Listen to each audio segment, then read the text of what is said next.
کوین سپیسي چې یو مشهور لوبغاړی دی، نوم یې هم د اپسټین د الوتنو او میلمستیاوو په لیستونو کې راغلی دی. که څه هم هغه په ښکاره ډول د اپسټین سره د اړیکو په اړه څه نه دي ویلي، خو په ځینو الوتنو کې یې ګډون تایید شوی دی. نورې پیژندل شوې څېرې لکه لیزلي ویکسنر چې د ویکتوریا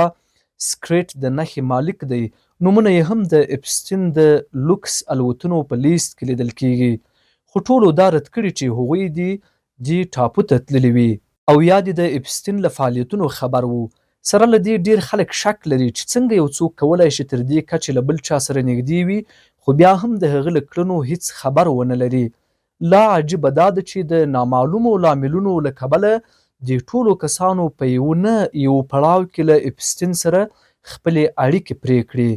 خو بیا هم د اپسټین پورې اړوند ډیر اسناد لکه د ټاپو د میلمنو بشپړ لیستونه، ټلیفوني خبرې اترې او ثبت شوي غږیز او ویډیويي فایلونه لا تر اوسه د محکمې لخوا پټ ساتل شوي وو.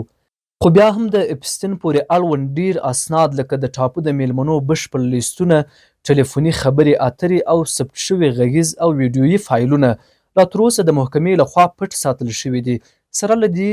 رسنۍ وتوانېدې چې هغه لیستونه افشا کړي چې د اپسټین تورې دفترچې په نوم پیژندل کېدې، چې پکې د 2000 څخه د زیاتو کسانو نومونه شامل دي، له سیاسي څیرو او ماډلانو نیولې تر پوهانو او حتی خبریالانو پورې. ځینو کسانو ښایي له اپسټین سره یوازې ساده کاري، رسنیزې یا مالي اړیکې لرلې وي، خو کله چې یو نوم بیا تکرار شي په الوتنو، د ټاپو په سفرونو، میلمستیاوو او شخصي انځورونو کې، هلته پوښتنې لا جدي او ژورې کیږي.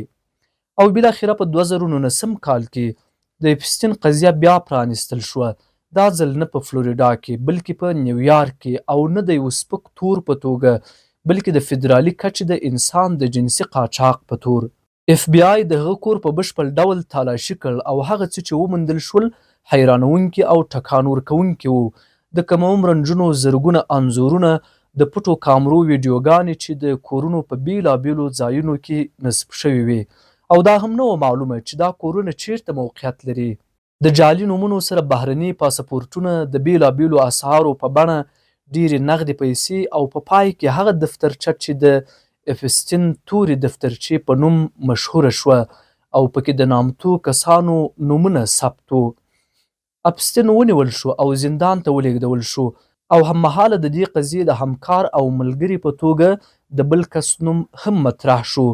ګیللین مکسول، چې په دې فساد کې د اپسټین د مرستیالې او نږدې همکارې رول یې درلود. په 2019 کال کې نیویارک ټایمز یو راپور خپور کړ چې پکې ویل شوي وو اپسټین د خپل ژوند په وروستیو کلونو کې په نیو مکسیکو ایالت کې یوه لویه او لرې پرته کرنیزه ځمکه رانیولې وه، خو دا ځای د ساتیرۍ او استراحت لپاره نه و، بلکې د یو عجیب او ویرونکي پلان لپاره کارېده. د څو ساینسپوهانو او نږدې کسانو د وینا له مخې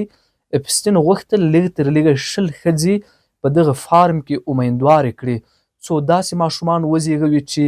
د ده خالص جینونه ولري، ځکه هغه باور درلود چې د هغه ډي ان اے دومره ځانګړې ده چې کولی شي د بشریت نسل ښه او اصلاح کړي.